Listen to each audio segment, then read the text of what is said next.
Most people aren't aware how traumatizing it is to eat a celebrity. Lately, there's been a lot of people eating celebrities on reality television shows so they can lose weight.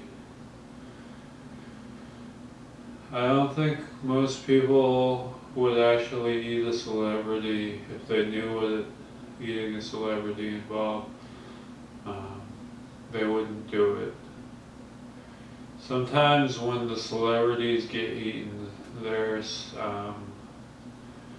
they come back out of you and then you have to eat them again, and it tastes even worse the second time you eat them.